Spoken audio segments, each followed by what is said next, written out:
napanood niyo na po yung isa sa mga videos ko on eliminating the arbitrary constants. Isa po sa mga method na o technique na ibinahagi ko doon is that you have to use determinant to eliminate the arbitrary constant. At napaka-convenient po niya, napakabilis, kasi hindi mo na kailangan mag-isip kung paano mo, anong equation yung i-multiply mo para nang sa ganun ay ma-eliminate lang yung certain arbitrary constant. At napakahirap gawin yon kapag ang dami nating arbitrary constant. Kaya ngayon, ituturo ko kung paano gawin yung Laplace determinants. Kasi maaring iba sa inyo ay hindi pa natatakot to. Kasi yung determinant is tinatakol yan sa linear algebra. Yan, advanced algebra sa ibang mga engineering students or mga mathematics students. And advanced engineering mathematics. Yan, tinatakot po sa mga matrices. Pero at any rate, ay ituturo ko po kung paano gawin yung ating determinant. May dalawang, or siguro sa akin, may dalawang method para gawin yung arbitrary tuloy, yung determinant. So, pwede siyang basket method. And then, sa akin ginagamit ko kasi mas convenient sa akin yung Laplace determinant. Okay? So, papakita ko sa inyo kung paano gawin yung determinant. So, unahin natin yung ating basket method. So, sa basket method, nakikita niyo ba to? Sabi nila, visible naman yung red, di ba? So, we have here A. We put it as matrix A. So, mag-isip na lang tayo ng mga elements. So, we have 3, 1, 1, for example. And then 1, 2, 1. And 1, negative 2, 1. Baguhin naman natin yung sign ng isa para natin. Now, in basket method, and sa basket method, i-multiply natin itong mga elements na to. So, yan, at saka ito. So, we put determinant as, we denote determinant as this. Yung parang scalar. Okay? So, pag i-multiply natin lahat to, positive lahat ng pababa, minus, pag i-multiply naman natin sa pataas ay negative. Okay, so we have here 3 multiplied by 2 multiplied by 1. Yan. Ito naman yung i-multiply natin. So 1 times 1 plus 1 times 1. Okay? So dapat meron pa tayong multiply dyan. Saan natin kukunin? Lilipat natin ito dito. So we have 3, 1, 1. Itong element ng column 1 Ayan. So, times 1. Meron na siya ngayon. Now, ito naman yung i-multiply natin. Problem is, wala na naman. Kulang na naman to. Kaya ililipat natin to. So, we have 1, 2, at saka negative 2. Okay? So, plus, ito, 1 times 1 times negative 2. Ayan. Negative 2. Yan. So, pataas na ngayon. So, ito naman yung i-multiply natin. Titignan nyo, kaya sa tinawag na basket method is, we are just like weaving a basket. Ayan. Ilagay na lang natin dito para mas organized. So, lahat minus, mag-multiply tayo ng minus ngayon, o ili-less natin. So, ito naman, 1 times 2, ito, times 1. Okay? So, plus. Kasi pag pinag-multiply nyo to, minus times plus is magma-minus. Kaya lahat ng pataas is negative or minus. Ito, negative 2. Okay? Multiplied by 1. Multiplied by 3. Times 3. Okay? So, plus. Ito naman ngayon. Ito yung minultiply natin kanina. Ito naman ngayon. 1 times 1 times 1. 1 times 1 times 1. Kung medyo sanay na kayo, kahit na binamata nyo na lang para lang sa ganun, hindi na kayo nagsusulat ng masyadong maraming ganito. Okay? So, simplify natin. We have A determinant of A is, ilan to? 3 times 2 times 1 is, of course, 6. Ito naman, plus 1. This one, 1 times 1 times negative 2 is minus 2. Okay? And then, ito naman, may minus na natin. So, minus 2. Okay? Plus, ano to? Negative 2 times, times 3 is, times negative 6. Right? And then, plus 1. So, simplify natin. If we try to simplify this one, ilan to? 6 plus 1 is 7, minus 2 is, of course, 5. Okay? And then, 2 plus 1 is 3, minus 6 is negative 3. Pero mag-multiply tayo ng negative dito, such that magiging plus 3. So, we have 8. So, determinant of this one, of this matrix is 8. And gamitan natin siya ng, sabi ko kanina, gamitan natin ng Laplace determinant. Nakikita niyo kung gaano siya convenient. Ulit, copy natin to, matrix A. And hopefully nakikita niyo pa to, ha? Kita pa ba? Maaring kita pa naman. So, we have 3. Copy lang natin. 1, 1, and then 1, 2, negative 2, and then 1, 1, 1. Yan. In Laplace determinant, kunin mo lang yung, kunin mo yung intersection, and then ito na lang yung multiply mo. Ito. Dalawa, yung 4 na elements lang ng isang matrix. Okay, so ano yung intersection niya? Itong 3. Ayan, so ilalagay natin the determinant of A is, kunin natin yung 3. Ayan. And then after that is, ano to? Multiply natin. 2 times 1. 2. Okay, minus negative 2 times 1 is negative 2. Multiply, since minus siya, magiging plus. O, sige, isulat natin para ano. So, yan ito, di ba? Ito. And then, minus. Ito. Negative 2 times 1 is negative 2. Ayan. Kung sanay na kayo, madidiretso na nyo siya na plus 4 yon. Okay? Now, paano naman to? So, kukunin natin yung 1. Yan, 1. Pero, ito ang kanyang sign ay minus. Minus 1. Okay, so paano yan? Pag nag-denote kayo, we have plus, minus, plus. Ganun din dito. Plus, minus, plus. O, dito lang muna tayo. Ano ulit to? Plus, minus, plus. Kaya dito, plus kanina, and then minus na. Okay? And then, pagka tinakpan natin, ano lang yung multiply natin dyan? So, 1 times 1, okay, minus negative 2 times 1. So, we have 1 minus negative 2. Ayan. And then, plus 1. Okay? Plus 1. Ano naman yung multiply natin? Kapag tinakpan natin to, ito na lang yung multiply natin. 1 times 1 is 1 minus 2 is negative 1. So, sige, isulat na lang natin. So, 1 minus 2. Simplify natin ngayon. Ilan to? This is 4. Diba? Kasi negative times negative is positive. So, plus 2 plus 2 is 4.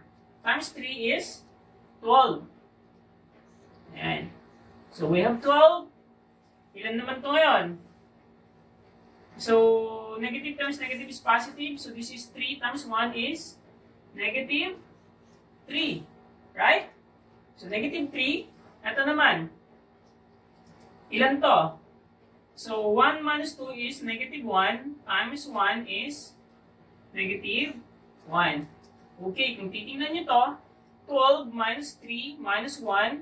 So, parang 12 minus 4 is 8. Yan. Notice, kung alin dyan ang mas mas kokonti yung solution, di ba? Titignan nyo, ito yung solution ng una kanina, ito lang yung solution natin. Kaya, mas convenient gamitin yung, anong tawag natin dito? Laplace determinant. Okay, ganito yun. Laplace determinant. Yan, sorry.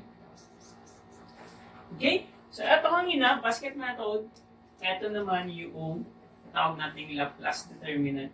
Pero, depende kung ano yung mas convenient sa inyo na gamitin. Okay?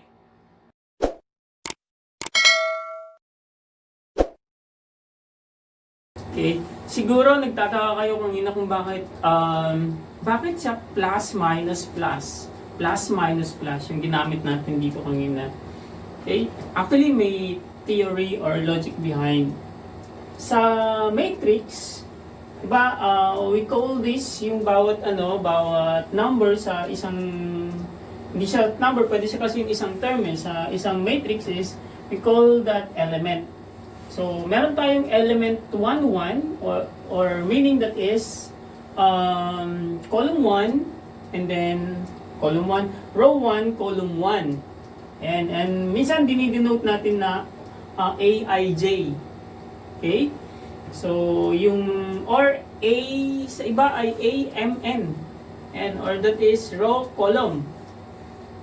Ngayon, ang kanyang logic is that, eto, negative 1 to the I plus 1. Tingnan natin. Halimbawa, itong part na to, bakit siya positive? Kasi nga, ilalagay natin negative 1, and pagkatapos 1, di ba? 1, 1 yan. 1 plus 1, that is equal to negative 1 squared, that is positive. Tingnan naman natin dito, bakit siya negative? So, we have negative 1, ano ba to? Row 2, column 1. So, that is 2 plus 1, and that is negative 1 times cube, and that is negative 1. Right? Kaya, negative ito. Sige, tingnan natin ito. So, we have negative 1. Pagkatapos, 3 plus 3, that is negative 6. Negative 6. Negative 1 to the 6, or that is negative 1. Titinan, parang negative 1 squared yun eh. Then negative 1 squared, negative 1 squared. So this is 1 multiplied by 1 multiplied by 1. And that is of course positive 1. Ayan. So ganun po yung yun yung principle behind. Okay? So hindi lang siya plus minus plus, plus minus plus. Ngayon, kanina ay ginamit natin itong row na to. So technically, pwede natin ding column pala. Pwede rin natin gamitin itong row na yan o kahit saan. Kahit saan. Sige. Gamitin natin yung example na ginamit natin kanina. Ano na ulit yon? We have 3, 1, 1. Ang gano'n. 1, 2, negative 2, and then 1, 1, 1. Parang yan yung example natin, di ba? At ang kanyang determinant ay, maglala nyo pa, 8. Okay. So, kunin natin yung kanyang determinant. So, A. The determinant is equal to, dito tayo titignan nyo, plus minus plus yan. So, that will be 3. Ito.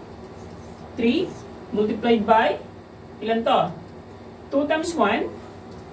Ilan yan? That is 2. Okay. Minus negative 2. So, that is plus 2 na. Okay. So, nakuha nyo naman yan. Sige, ano na lang natin para mas minus negative 2. And paano negative 2? Negative 2 times 1 kasi. Okay, minus, di ba? Ito, negative. Minus 1. Okay.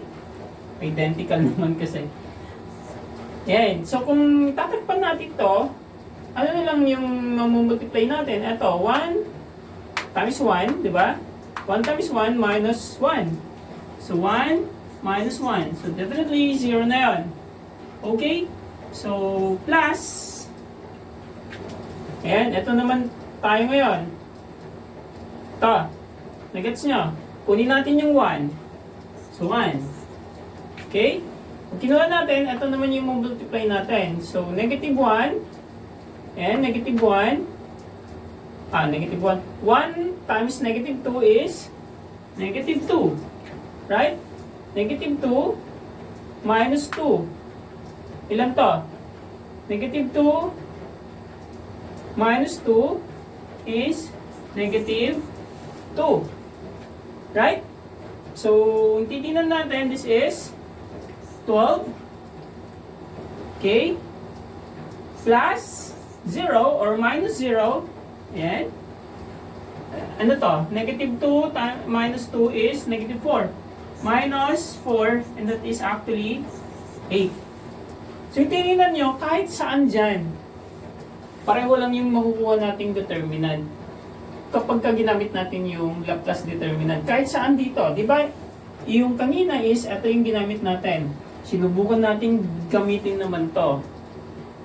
Ayan. Now, sige nga. Paano sir kung yung iba yung gamitin natin? Saan dyan yung gusto nyo? Sige, gamitin natin yung gitna. Dito naman tayo mag-move. Okay lang sa inyo. Sige, gamitin natin. So, una, eto. Dito tayo mag-move sa gitna. Ayan. Separate natin. Gawin natin tong A. So, determinant of A is equal to, kapag tinakpan natin to, ano yung ano natin? Yan. So, that will be 1 times 1 minus, minus negative 2. So, kunin natin yung intersection, which is 1. Anong sign niya? Negative, di ba? Ito naman, kasi negative yon. So, minus 1. Okay? Katapos, ito, ulitin natin. 1. Di ba? Minus 2. Minus negative 2. Okay? Ayan. Override na lang natin to. Move natin ulit. Dito tayo sa gitna mag-move Kapag minove natin yan, ilalagay naman natin yan. Dito. Ayan. Takpan natin to. Ano yung multiply natin? This one. So, 3 times 1. Pero una, kunin muna natin yung intersection. Ano yung intersection niya? 2. So, anong sign niya? Plus. So, plus 2. After that is, ito naman yung multiply natin. That is 3. Okay? And then ito, minus 1. Minus 1. Sunod, dito na tayo. Dito tayo nag-move, di ba? So, dito na tayo ngayon. Kunin natin yung intersection niya. Pero anong sign? Minus. Minus 1. Okay? Yan. Ano yung multiply natin? Ito naman, 3 times 2. Sorry, negative 2 pala. Negative. Yan, negative 6. Okay, negative 6. Pagkatapos, ito, 1 times 1. Minus 1. Okay, yan. Simplify natin. Sana nga 8 yung magiging kalalabasan. So this is 3, positive 3. Times negative 1 is negative 3. Sunod naman, ito. 2 minus 1 is, 3 minus 1 is 2. Times 2 is 4. So plus 4. How about this one? Negative 1 minus minus 1 is negative 7. Times 1 is positive 7. Ayan. So notice ito, minus 3. Ayan. Negative 3 plus 4 is 1. Positive 1 plus 7 is 8. Ayan. So notice, kahit saan dyan, pag ginamitan mo siya ng Laplace determinant, technically dapat pareho lang. Okay? So, yun po yung ating determinant. Depende kung ano yung pinaka-convenient na gamitin ninyo. Ayan. So, sana mas madali nyo nang ma-eliminate later yung arbitrary constant sa mga equations ng ating differential equations. Okay? So, yun po. Maraming salamat.